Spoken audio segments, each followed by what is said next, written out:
Last time on Wanderlust. This might be a little odd. I understand this is not generally how these interactions might go for you, but understand I am speaking for my superior here. Our home took a lot of damage from the storm that seems to surround your great strider, and we are wanting to find ways to keep that from happening again. I do not understand why that is our problem. There is very little we can do about it, and... I don't mean to be rude, but is there anyone higher than you that might know if we're able to direct it at all? You hear Maul laugh again, and she just goes, you shouldn't have said that. You're not getting any more painkillers. I'm just gonna say, questioning their hierarchy is kind of a big deal. You'll see, I'm gonna back up now. A desire for hierarchy means a desire to supplant him within our hierarchy. Good luck! And starts to back up, and Teti goes, one of you may challenge him, if you wish. Honestly, just noise is all I heard. There was no ascending, no down, just noise. Got it. Dance, don't misstep, lots of noise. How hard can this be? He leaps, and you can see, green, this bright green hue, and the chittering on his face, or the chittering that he's making get a little bit more melodic, almost as if he's certain he's winning, and missteps, and one of his feet slides off the platform, and as that happens, you land next to him and manage to, get grip with your grapple glove and flip yourself onto the platform. You just won! That was quite impressive! If we could get the Build-A-Beetles to build a structure to get high enough up in the air that we could put one of Willow's speakers, then all we need to do, other than hook it up and play it around the time we know it's coming by, is we would need to figure out how to mimic or create the kind of noise that a great strider would make to make the lost strider think that there's another one in the area around Smokey Banks to make it turn around. Yes, let's do that. But it doesn't have vocal cords. How are we getting back to Smokey Banks? Do we need to try to get back sooner? Because I saw a lot of flying bugs. We could see if we could ride a flying bug back to Smokey Banks.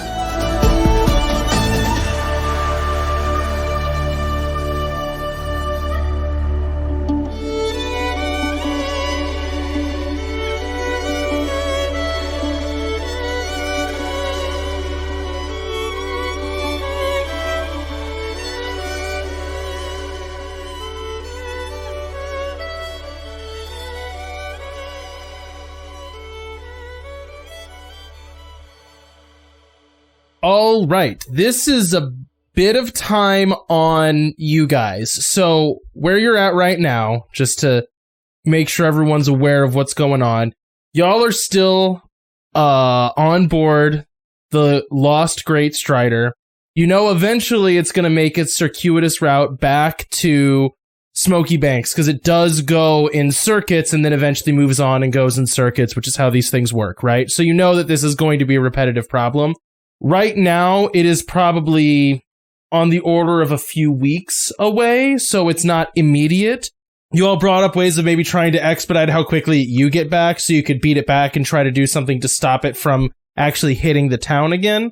Teti is technically now a subordinate of Zach inside the Great Nymphic Order. Is Teti the Lucy of this campaign? It's Lucy's all the way down. Am I in this hierarchy now? Am I under someone that I have to report to? Those are questions you should ask to Teti. But at this point now, you're kind of free to try to handle that as you wish. There is a time crunch eventually, but it isn't in your face right now. There's going to be a few nights, no matter what, before you can get yourself back. So this is a little bit loose and montagey of what do you want to do while you're here before you try to get back to Smokey Banks and how you want to do that. I want to talk to Teti, apparently.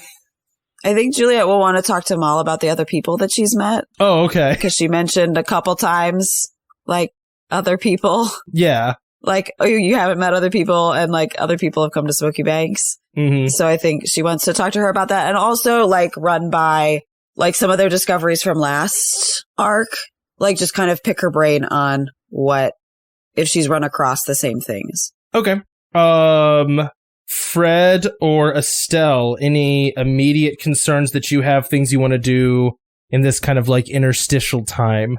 I think Estelle's big thing is that she is going to spend time documenting, because this is kind of on the weird line of observing animals, but they're also much more complicated than what she would normally study. Yeah. It's like anthropology, but also animal behavior. Yeah, which is some of that is very much not her thing, but it's like, well, I'm going to take as many notes as I can and pass that along.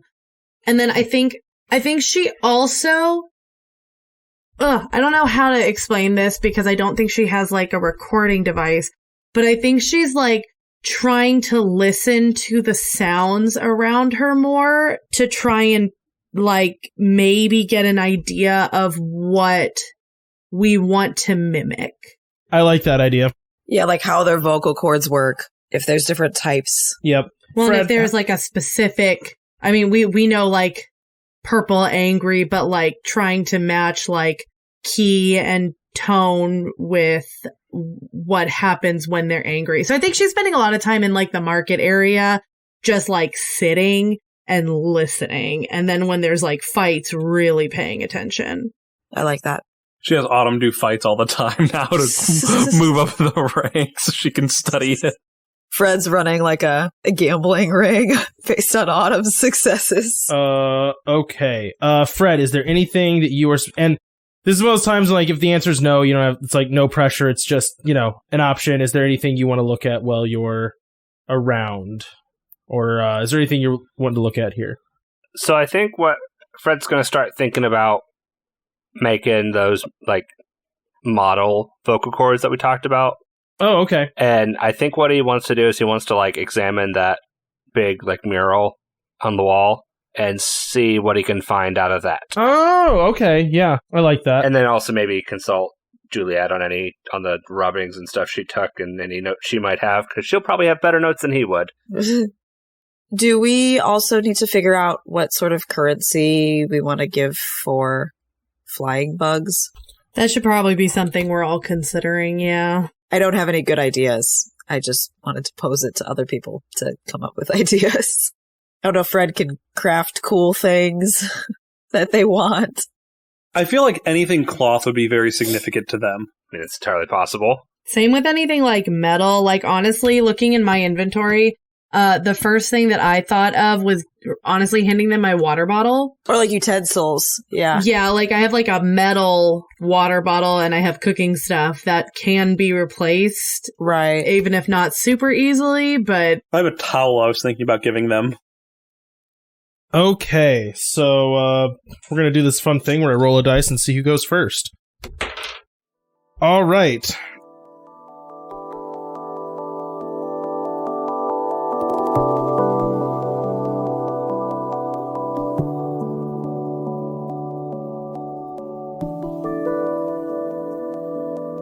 So I'll say that there is a little bit of time that passes here. Mull kind of shows you a area that she just kind of started living in. It's clearly sort of far and away from the main part of the city. It seems like a burrowed out area where builder beetles were living, and she just kind of, it sort of got abandoned. Nothing was in there, and she just sort of took up residence. So you can see there's like a lantern that's been set up there that's on, and you can see that she has like a bedroll laid out and some packs of stuff, you know, like her backpack and just like random little things here and there. But it's like a somewhat large area, so as a place for you guys to hang out and not necessarily be immediately in the way of other bugs that you might accidentally annoy, it's a place you can go. So after some time, Autumn, you find Teti because you are apparently having some questions about what just happened when you beat this other bug in a dance-off. Hey, Teddy. Yes, how may I help you? So, am I in the official bug hierarchy? Like, is there a bug in charge of me now? The Great Nymphic Order, and yes. Cool. What happens if I... Well, they would just kill me probably now. What? Why would they kill you? I mean, if I didn't listen to what they said. Yes, that is true, sort of. You might be, demoted at some point. Sometimes that is in the way of killing you, but other times it is in the way of offsetting your responsibilities and moving you outside of the hierarchy, which then generally is tantamount to death. Okay, that seems better because, I like my head where it is, on my shoulders. Kind of a nice place for it. Yes. And I'm not in charge of anyone other than you and your bugs? That is a complicated question. The answer is sort of. You're not in charge of anyone else who can speak, or anyone else who will probably have as complex of ideas as I do, but that is where I can help. Within the builder beetles themselves, they are not all the same. There are ones that create more builder beetles, there are ones that find food, and there are ones that then actually do the building. All the structures we build are themselves complex colonies of specifically those insects, and those insects are then managed by other insects sort of like them. And as he says this, you see, large builder beetles popping out of the ground that are clearly designed for building, and then you see other ones that are smaller and carrying food. You see these, tiny grubs crawling out and snaking their way out of the structure that might be being built in front of you. Some of these serve as food, some of these serve as markers and communication for the builder beetles, and technically you are in command of all of them, but I am going to guess that the minutia of that will be difficult for you to understand. You would guess right, but that's what you're here for. But that is where I come in. I am quite adept at it. In fact, I consider myself to be the best, but there are others that disagree. I am hoping to remove that disagreement by learning from all of you and taking what I can. Well, that seems like a good plan. So there's nothing else. Is it a problem if we're not here for a long time? Sort of. So, it goes down in a hierarchy. You are the bottom of what you might call the, facilitator hierarchy.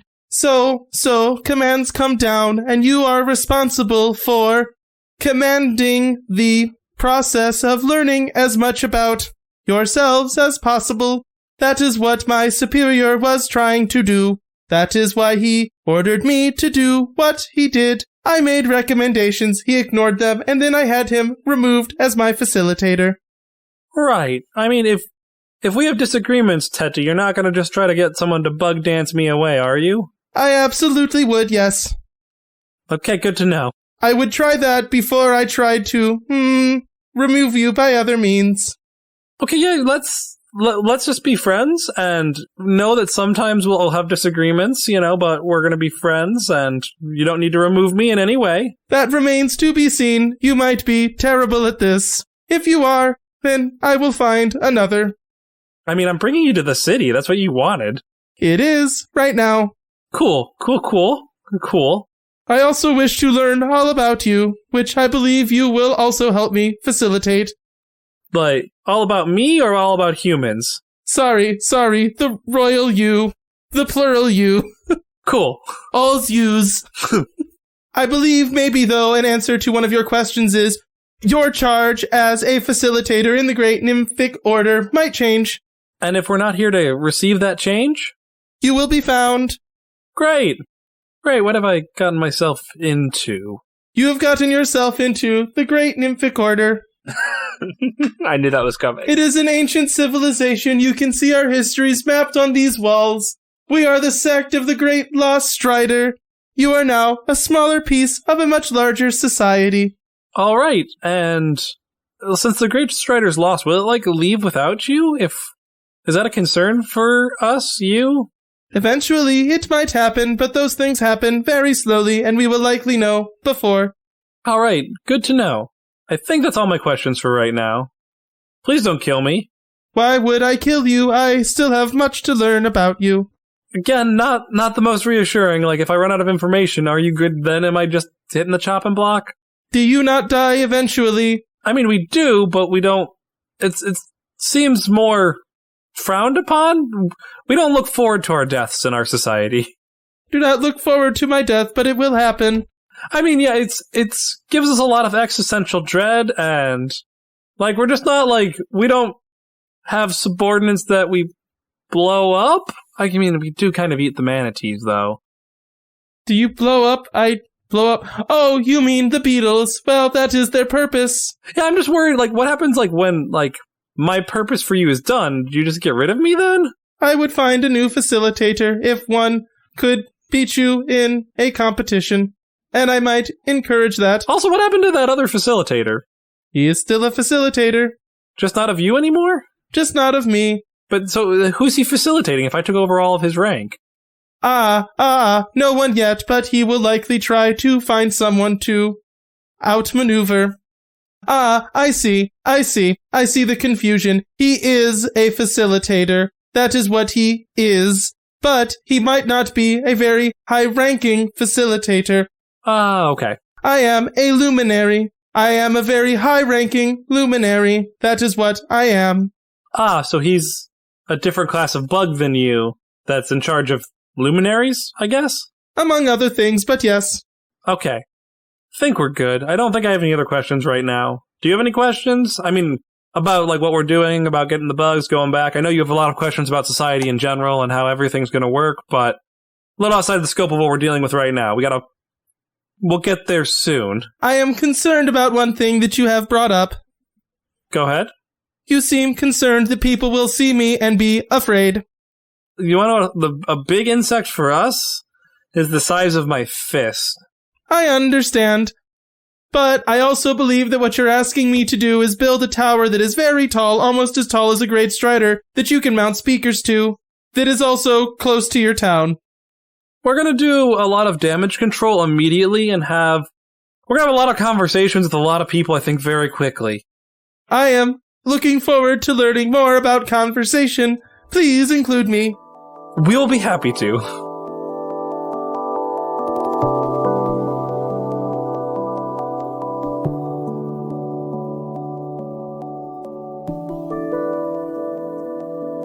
Fred, you said you were going to try to start like trying to prototype out some of these like vocal cords, correct?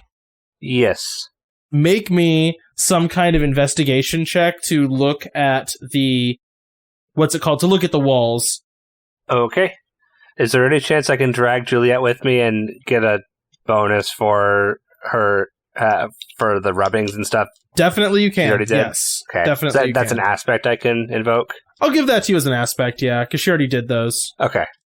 I guess the role would be your ability to explain it to Fred. And not necessarily your ability, it's Fred's ability to understand what you're telling him. So do I roll or no? Yeah, go ahead and make a roll, yeah. Oh, I rolled with drawing scientific sketches. Yeah, that's fine. Okay. That's a +1. Okay.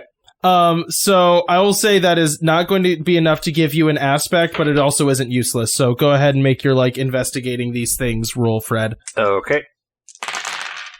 That is a 0. It's a wash. So, and this was just, investigating what you see, right? Yeah, my investigation is not very good. So it is and it isn't good.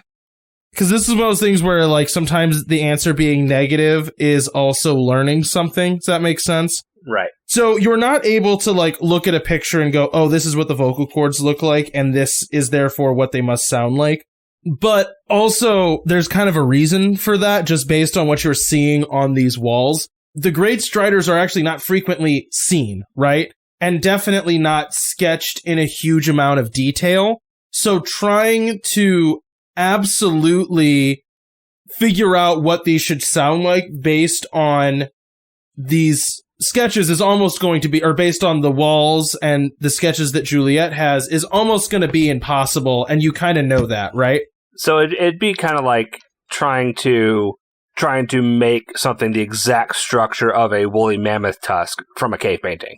Right. It's like that's going to be near impossible to do, and you're kind of realizing that as you're looking through. But you do know that Estelle has pictures of what those vocal cords looked like. Right. And you can kind of guess at the function of them from that. So what you can do now is try to like make a roll to like maybe out of clay or whatever material you can find, like try to make a loose structure of these and start getting a sense of what they might sound like.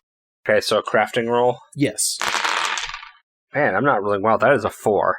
That's pretty good. Okay, no, that's pretty good. Well, I mean, but my ability is +5. Oh. Dang, okay, you did roll bad. Tell me about it, Vinny. That's what I did the whole bug dance.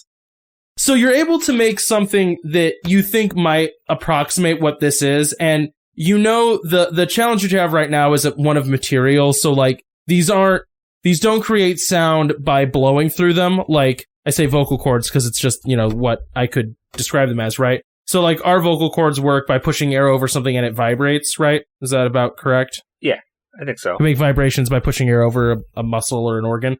These are just rubbed together, and so you can see like the way teeth, these like interlocking teeth fit together, and when you scrape them, you can feel like a note vibration on them, you know? And again, then you think scaling up, you know, this is going to have a much deeper, more resonant sound the larger and larger and larger these things get.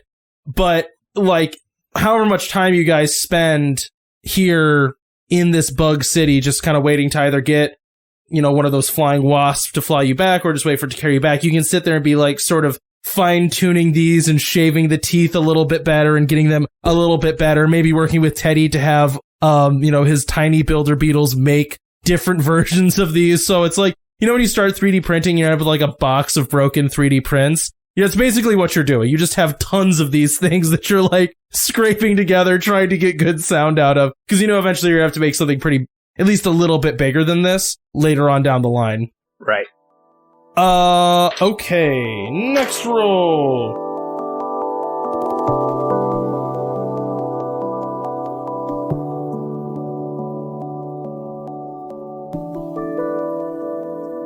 Juliet, I'll kind of let you decide how you want to approach this.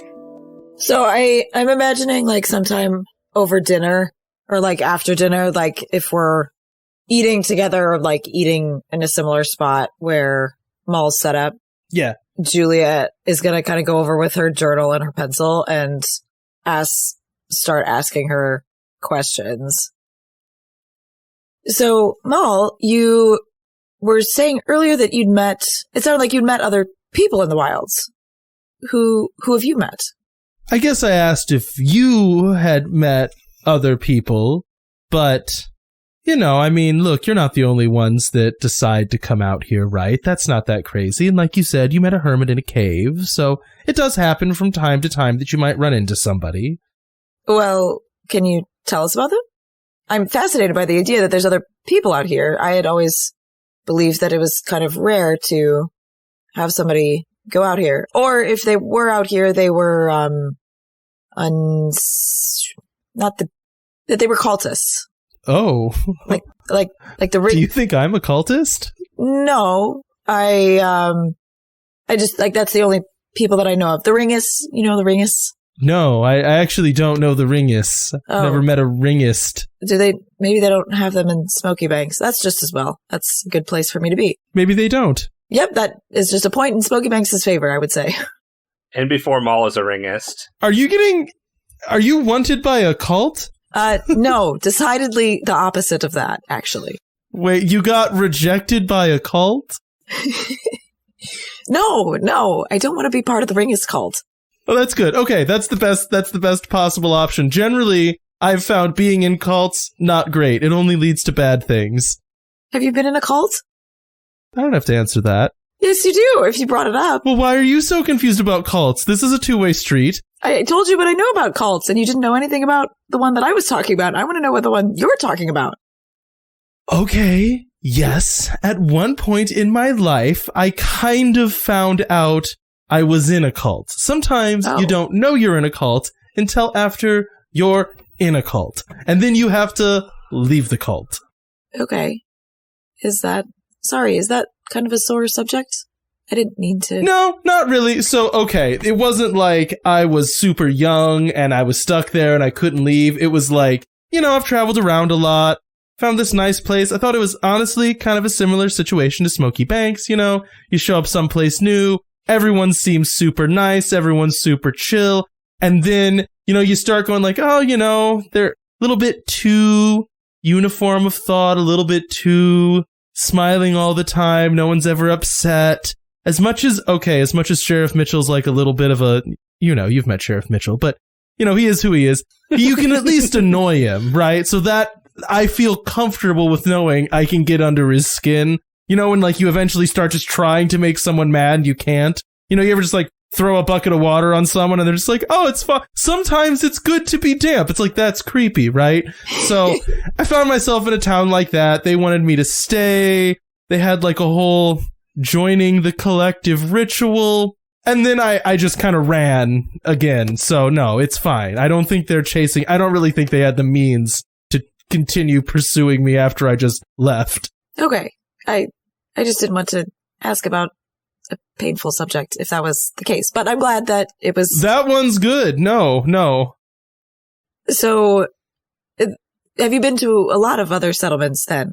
Yeah, I mean a few. I travel around a little bit. Right now, Smokey Banks just happens to be a convenient place to be, so I'm fine with it, Okay. Actually, can you take a look at these? Mm-hmm. And she pulls out of her journal the symbols from the mining computer terminal way back at the beginning. Mm-hmm. And shows them to her. Have you seen anything like this before? So you pulled these off of a computer terminal? Yes. This was from where Fred got all the metal. Yes, yeah. Gotcha. Okay. And then I think Juliet also got a bunch of, like, samples of something there, or was that somewhere else? And that was the mystery metal, I think. There were samples of all the stuff at the moon base lab. I thought there was something else that Juliet got from here, but maybe not. I think it was just the metal. Okay. So she would show her the symbols from the ore mining computer terminal and see what her reaction was, and then also show her the year-month structure from the lunar colony and any like symbols that she would have seen there. So you can answer those separately. Yeah. I'll answer them together in a way. So you give her like all these pages and she's looking at them and just goes, what do you think these are? Well, like obviously some sort of communication. What do you mean by that question? So you found these out in the wild, right? Like these aren't from Smokey Banks. Right. Yes. Oh, okay. Yeah. So, and she kind of like looks quizzically at you and then just goes, so it's weird there, right? Like it's not totally normal out. We're on a giant bug, so it's weird out in the wilds. You're picking up on that. Yes, that's kind of why I keep coming back though. Right. Why are you asking me why I keep going back to the wilds? No, sorry, that was more of a rhetorical question. I think that's what keeps me coming back. Why do you keep coming back, Mel? She kind of smiles and goes, because I'm good at it. Well, that's true. I think singularly, I am adaptable to a wide range of potentially hazardous situations, and am relatively comfortable fitting in to the unknown. Sometimes you find yourself in a Smokey Banks, and hey, it's a nice town full of nice people. Some of them make lists, but we can be okay with that. Sometimes you find yourself in a bug nest with, so far they haven't tried to kill me, and they're okay with me wearing their, like, old armor as armor. So okay, I can make that work too. Now I eat nutrient slugs. I will say, I miss the cooking at Smokey Banks. I don't blame you on that, for sure. I can't wait to get back to Matthew. But back to your original question, what do I know anything about these specifically? No, not these ones specifically, no, but I mean, I kind of know what they are, right? It seemed like some kind of computers doing, on these ones, like inventory control, and on the other ones, it looked like some kind of intelligent mining operation, like they had some kind of drones that could scan the earth, find certain materials, automated smelting, stuff like that, nothing that crazy, I guess. Okay. This is maybe going to sound weird, but everything's weird in the wilds, right? So it's fine. Have you found things from the moons? anywhere? Oh, you mean like, have I found some of the moon rocks that fell to the earth? Yeah, I found one once. No. You can sell those for so much money. Okay, look, all of you guys are great. Do you know how much you guys pay for moon rocks? Like, just literally a rock that I said fell from the sky and was from the moon. So much. How much? You don't want to know. You don't want to know how much I got for it. I don't think I do. No, I don't mean moon rocks, but more like moon tech. Oh, you mean because this one says from like a lunar thing, right? Because like in your notes, you would have like recorded that it was like a lunar base or whatever. Right. Oh, she like kind of thinks back and goes, I don't know. I think that's the first lunar base that I've seen, but you know. Wait, so were you there? At the lunar base? No. Well, not this one. Oh. Well, what lunar base were you at? Is there another one? No, I said I've never seen a lunar base. Roll some insight on that. Right. Can I do that? You can roll insight. Basically, at any point, if you think she's lying, you can try to make a roll, but I'm going to continue lying. Okay. Investigate? Do you have anything that's directly reading? Notice, I think, would be better. Okay. Good, because that's better. That's a 6. She's lying about something. I'll say this. She is, what you're picking up on is pedantic. So, like, technically correct. The best kind of correct. Right. She has never... Which was a vibe I got about what she was specifically saying. Like, she hasn't gone to a moon base like this or something like that. What she said was, oh, I've never seen, I guess, a moon base out here, but, you know. She's being cagey about something. Okay. But you don't... It's not that she's specifically lying. Right. She has never been on a moon base. Okay. But, you know. Okay. Is this like another cult thing that you don't want to talk about, but worse? Well, oh, you mean because you're wondering if I've been on moon bases before?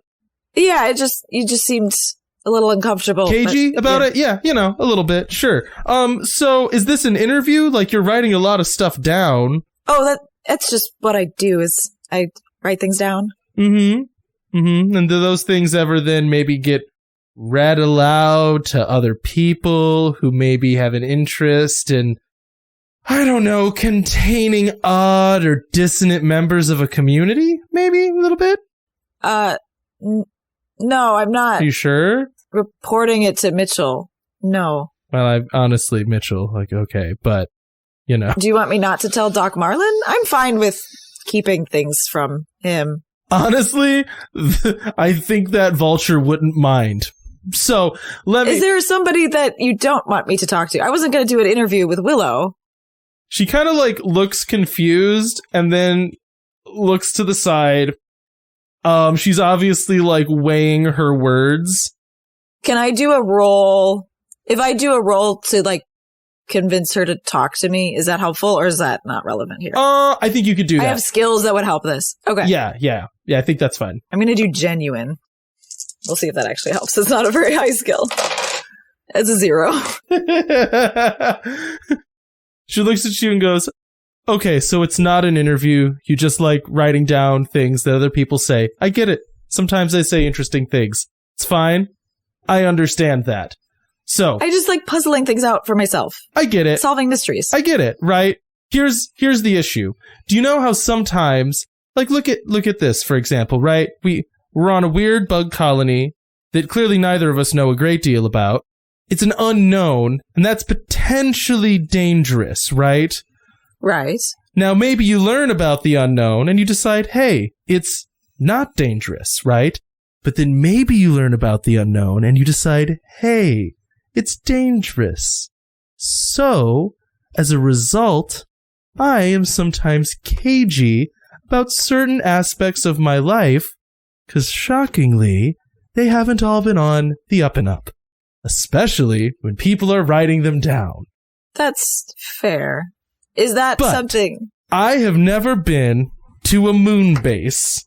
I don't know anything about that specific moon base. But, again, you see a lot of weird things out in the wilds, and we just can't quite explain them. So, is that something that we should be cagey about? I don't know. I actually don't know exactly how everyone in Smokey Banks would react to the absolute knowledge of everything that is in the wilds. Fair. I think it is a fair question. Can I ask you something? Sure. Yeah, have you talked to a lady made out of leaves? Have you? Yeah. Yeah, I have. Okay. What did she say to you? I guess the answer is yes. Sorry. Yes? Yeah, the answer is yes. Let me ask you one more thing. Are you certain that she's your friend? No. Me either. I'm definitely not. But I will say, from my times in the wilds, yes, I have learned to be a bit cagey about what information I tell to who all of the time. Because sometimes you meet a creepy lady made out of leaves. And usually my thought is, okay, so she developed a way to make her skin look like leaves, the leaf cloak. It's something... Okay, right, so it's the joke about the knife that I threw and then pulled back to my hand. That wasn't magic. Yeah, I was being silly, right? Yeah, but she, I think, is magic, and that freaks me out. So I don't really know what to tell other people about that. I don't know what to tell other people about her either. That is something I haven't been able to unravel. I think what it is, too, for me is you gotta understand, I'm trying not to make Smokey Banks totally reject me altogether, because, all things considered, it's a nice place to live, and, for right now, I don't want to not live there. So, kinda can't get kicked out of Smokey Banks, because then I have to find another Smokey Banks, and that's not as much fun as it seems like it is. I'm not too, come on, too strong, but it might help if you didn't steal things? Why do you need to steal things? I haven't stolen anything from anyone in Smokey Banks. Okay. I had to come to Smokey Banks because I stole things in the past. And also because I'm good at it, alright? There. Because I am good at it. Why don't you stop doing biology? You might get hurt doing biology, right? Look at you, you're in danger right now. Why don't you just stop doing it? Well, I don't think it's harming people, is it? Do you think that I stole from people and then hurt them? I just stole things. Well, what if they need... I just don't understand what the necessity is. Of stealing things? You have everything you need in the community? You work in the gardens? Yeah, in Smokey Banks I do.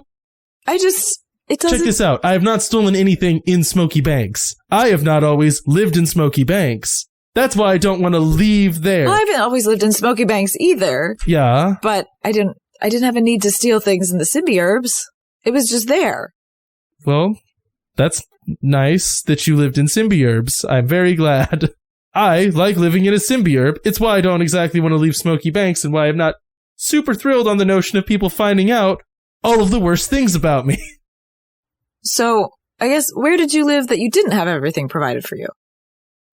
You know, in that, list of things that potentially creates an issue. That's maybe on that list of things that potentially creates an issue. Oh, sorry, I guess. Not offended that you asked, I just am also not necessarily going to tell you. That's fair. Because the thing is, I just met you 2 days ago. Well, I guess I met you 2 weeks ago, and you guys attacked a giant murder dog. And then you saved kids, which is points in your favor. And then I did and I'm still not wholly convinced you're not here to kind of arrest me. I'm not certain that that's not what's happening. I have no interest in arresting you. See, that's typically what people say prior to arresting you. Well, I'm not going to lie and say that I'm going to. Again, do you see how this is what you would say if you were... I see. I don't know how to convince you that I'm not going to. Time, of course. Time. All right. I won't arrest you. Just keep not doing that. I'll continue not arresting you. I don't think it would go very well anyway. No, but I get what you're trying to get at here, right? I did not always live in Smokey Banks. And yes, I have seen many and many weird things out in the wilds. What I did before that is tricky to explain. For now, I'm perfectly comfortable with everyone in Smokey Banks not knowing that. Well, I we can leave it at that. And maybe I can share notes about things in the future, and that will make it easier to share notes with me. We can have a scientific collaboration. She chuckles and goes, "Yep, probably, yep." And she kind of like sighs and looks down and goes, "Scientific collaborations have sometimes been weird for me. We'll see how it goes."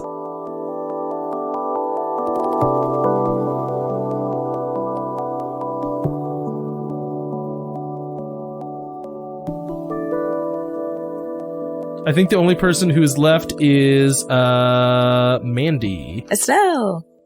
All right, let's keep it short and sweet. I'm sitting in the market. I'm listening to other bugs. Oh, right.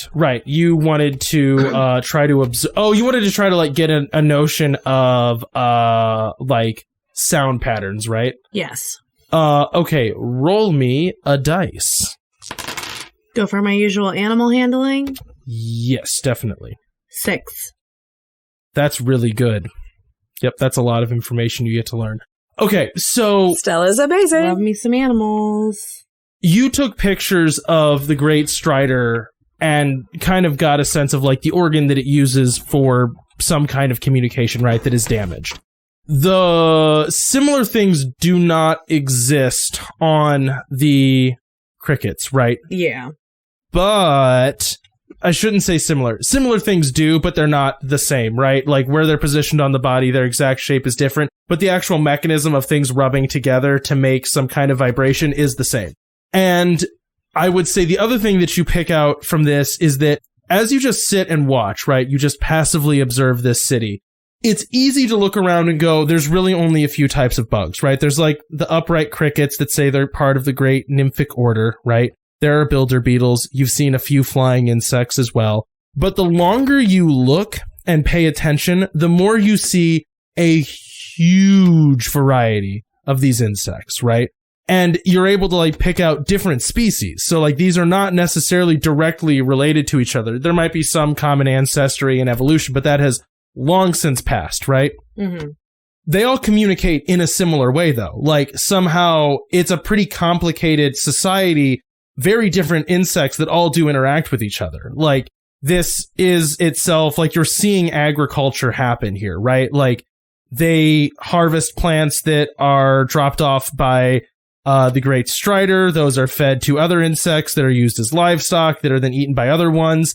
And all of that happens with some forms of communication at a really wide range, you know? So you could see the equivalent of like very basic, just like warning signals or signals for need, all the way up to full conversations happening. So what that gives you, though, is the notion that probably some of these patterns are repeatable, right? So like that basic map that you got of the inflections is true for almost all of these things. And then you're able to maybe pick out some melodies that you hear on occasion. Something even just as simple as two builder beetles walking towards each other and they're just going to run into each other. You might hear a similar melody of like question, reply, and then they divert, right? And walk away from each other. And you start picking up on melodies that almost could be very basic commands beyond just question answer into like demand answer or like assertions of which thing is more important. So like hierarchies of need, you know, like things like this you can start to pick up on, like more complicated notions getting across. And you're just kind of like making notes on those. And you do see those repeated amongst different species of insects that all live here together. Okay. Estelle has as much of that noted down as possible. I think she can probably pick out notes via the kalimba and... Yeah, and maybe you could even do some experiments where you like just like walk straight towards a builder beetle and then like play a certain melody on the kalimba and it just like walks away. Yeah, that sounds like exactly what she would be doing. Yeah. Okay. Anyone else got anything else that they want to do? Nope. Cool.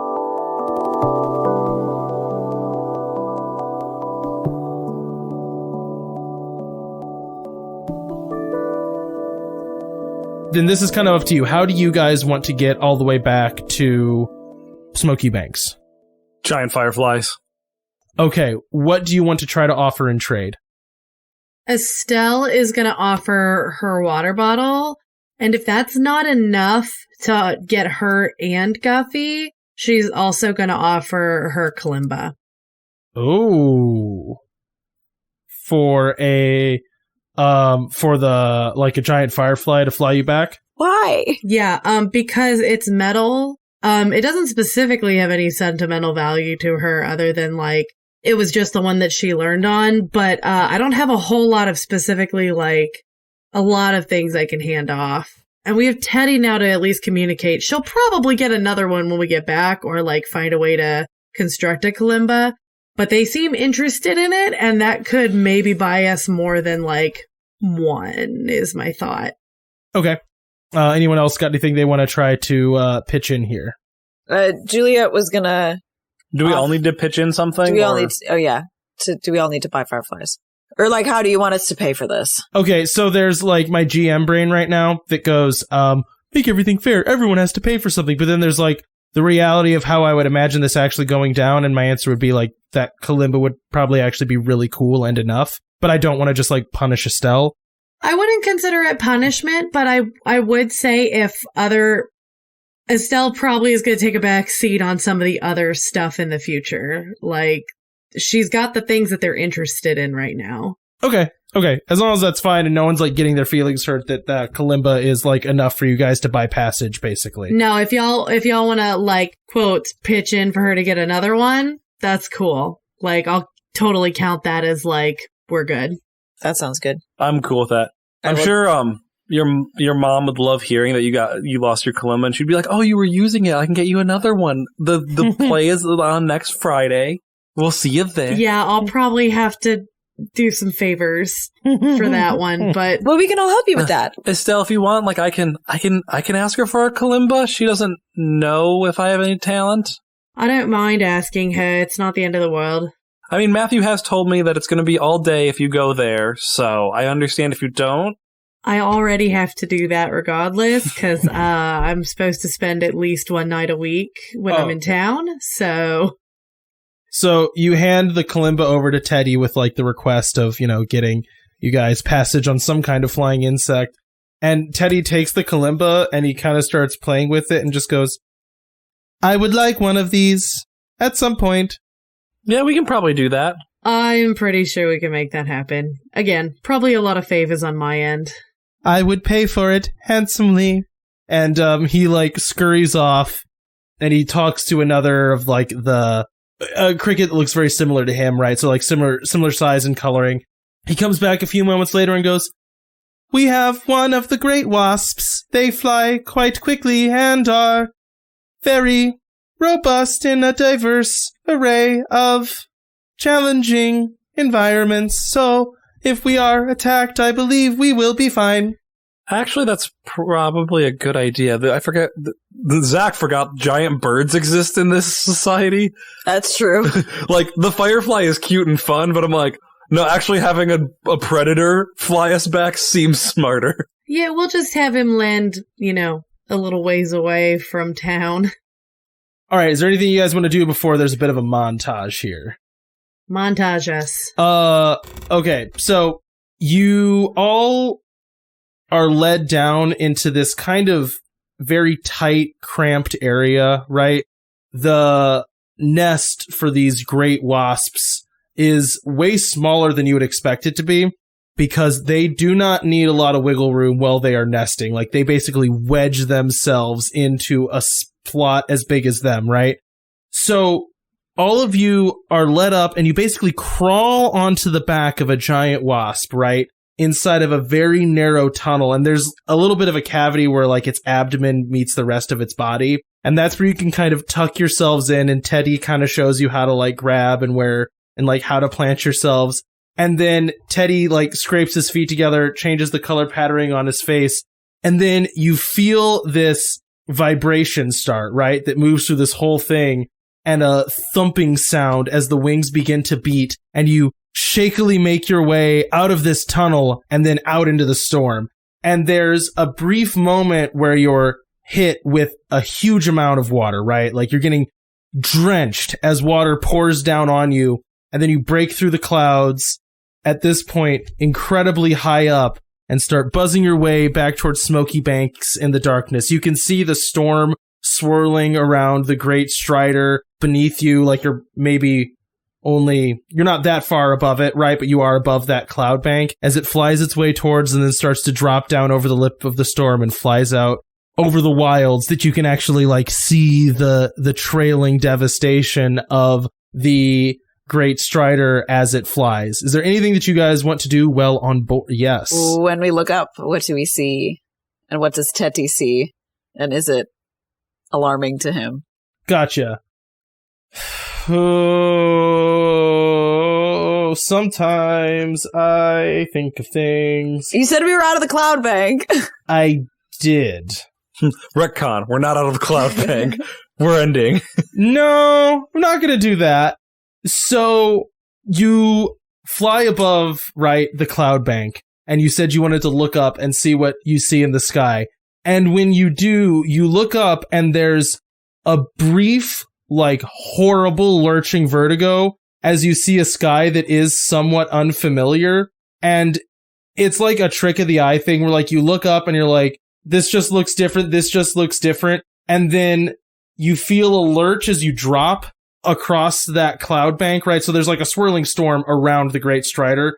You fly off of it, and when you pop below it, like I said, sense of vertigo as you're staring up at something that feels unfamiliar, like the movement's wrong, because you're still just seeing stars, right?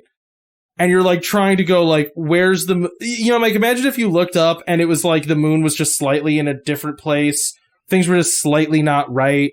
Like maybe you don't see the Big Dipper and then there's a lurch and everything goes back to normal. And you just feel like you're flying over the like regular wilds. What is Teti's reaction when we're over the regular wilds? Does it look normal to him? Do you want to ask him that? Yeah. No, this looks really weird. Everything here looks so weird. Just so unbelievably strange. So you don't recognize any of these moons? No, but I also frequently... Astronomy is not a huge part of what we do. Again, we very rarely see the sky. In fact, this is only the second time I have seen it. Okay, that's fair. But he points down and goes, all of that is wrong. I mean, you just went here, right? No, sorry. Yes, we have been here for a short time, but this is all very different from what we would expect the ground to look like, the plant life to look like, the animal life to look like. Oh, right. Okay. I don't have anything else. He had kind of already told us that it looks different. Mm-hmm. I want to ask a question, but I think in my head, Estelle really hates this high of heights. So I'll wait until we land, I guess. Autumn was the opposite, where she's like being cramped in that space. She's like, I want to die. And then you get into heights and she's like, this is amazing. I think it's specifically how high it is. You know what I mean? Like this is, it's one thing to like, we climbed up like mountains and our feet were firmly on the ground and we were looking like, we climbed up after the Blighthounds. This is like weird kind of weightlessness. There's no firmness in where our feet have been. And so this is just awful for Estelle. So the rest of the flight passes relatively peacefully. It goes quick. This thing moves very fast. So maybe you spend a combined day on the back of this thing, all told. It's pretty cold. It's not super comfortable. But the further it gets away from the storm, the lower it drops, and you start getting into, like, less miserable winds. Because, like, the higher up you are, it gets really cold. So, like, you drop down pretty quickly under the storm, and then closer and closer as you're just, like, now skimming over greenery. And, well, I say greenery. The multicolored flora that you're used to seeing towards Smokey Banks. Eventually, you do see it on the horizon, like the glow of lights as you're approaching it. And then faster than you can imagine, you come in and land on, you start landing down towards the ruins. And again, there is like a sickening sense as you do, like it feels weird as you're like skimming down through the ruins. What? As we're approaching the ruins, can I see Smokey Banks? Yeah. Okay. There's a lot of eye movement there for a yes. I was expecting more questions, but that's fine. Yes, you can see Smokey Banks. And the ocean to the west? make a perception check. 0. So yeah, sort of you can. Like when you look at Smokey Banks, like way off on the edge of it, you can see a coastline. Okay. And then you drop below the trees into the ruins. There's again like that like weirdness of this thing that is dropping and flying through the ruins and feeling like a little bit queasy as you do. And then you thump in the middle of them as the wasp just kind of stands on its legs and you all slide off. So I'm guessing this is as far as you want me to be. For right now, yeah. I think we need to go talk to several people and kind of let them know what's going on and hopefully bring some of them out to meet you. All right, I will wait here with our friend. We have him for a certain amount of time, so he will leave eventually. Did Maul come with us? Oh, yes, sorry, yes. I probably should have been clear about that. Yes, Maul also came with you. So she owes a kalimba. I have a kalimba guy, don't worry. I can definitely get you a kalimba if you need a kalimba. Teti perks up. Teti's gonna have Maul dance off with me. Maybe someday. So we're out in the ruins right now, right? Yes. It's kind of up to you what you do next. Is it nighttime still? It is, yeah, let's say you guys left at like early morning the day before, like really early morning, and now you're getting there at dusk the next day. So we've been flying for 2 days? No, you've been flying for like 12 hours. For like 12 hours, okay. You like left at maybe 3 in the morning and you're getting here at 10 o'clock at night. Got it, okay. Which is, I guess, like 18 hours. I think we go find... Oh, do we just wait till tomorrow morning? I'm so tired. I agree with that, actually. Like, I think there's, like, leaves in my hair, and I don't know if they're from the flight, and that's what, like, alarms me about it. Yeah, let's wait until tomorrow to ruin Mitchell's day. So, Teti will be back tomorrow afternoon? Make yourself at home, I guess? I don't want to... I'm starting to get that sometimes when you say things like that, maybe you don't know what they mean for me. When you say, make myself at home, do you mean literally start turning this into a living bug colony that I live in? I think I'm saying make yourself a little bit more comfortable because you're going to be here for the foreseeable future. All right. I would not disturb the ruins. Why don't you go? Stones? Why don't I stay here with Teti for the night? I'll make sure we're not disturbing anything. And then we'll meet up and find Mitchell and start talking to the Wild Watchers tomorrow morning. Are you guys staying out in the ruins? Or are you guys going back in? I can do that. That is what I'm offering. I think I'll stay out here with you. It'd be a little weird if some of us came back to town without the others, and that if we ran into someone, that'd be some weird explaining. Maybe it's best if we just kind of camp the night out here and kind of come back in the morning. No. Okay. I mean, you do you. Relatively, like, estimating, like, half a mile from my bed, I'm going to my bed. Same. Yeah, I'm coming with you, Autumn. Estelle, if you don't want to stay out here, we can show Teddy where to, like, he can be and tell him not to mess anything up for a while. It's fine. Okay. I don't mind being out here. I can help him figure things out. Fred, if you want to hang out with me, that sounds great. All right, so the two of you start walking back through the ruins, and it's weird because, like, you've kind of gotten used to a certain degree of strangeness, right? In the past few days, you've been living in a bug colony.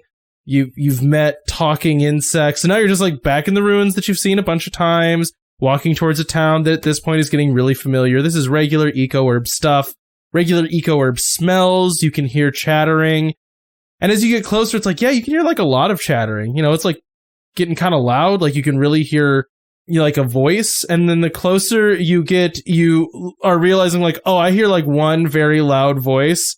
And then you're like, oh, I hear like one very loud voice seeming like it's amplified. You're like, I think that's Willow. And you hear blasting through the speakers on the PA. We've had reports of a giant flying insect making its way towards Smokey Banks. All volunteer responders, please make your way towards the ruins. Again, we have had reports of a giant flying insect flying its way towards Smokey Banks. This is not a joke. We have been assured that this is not just the people in the lighthouse seeing things again. Any volunteers, please make... And that's just, like, playing on a loop. And as you, like, get to the foot of, like, the edge of the ruins, you see Sheriff Mitchell and Matthew, who is, like, kind of still limping in a sling, running up the hill towards you guys. And, like, as soon as Sheriff Mitchell sees you, he just goes, one request. I had one request. Don't bring weird things back from the wilds. Technically, not in town. We left it outside of town. Technically.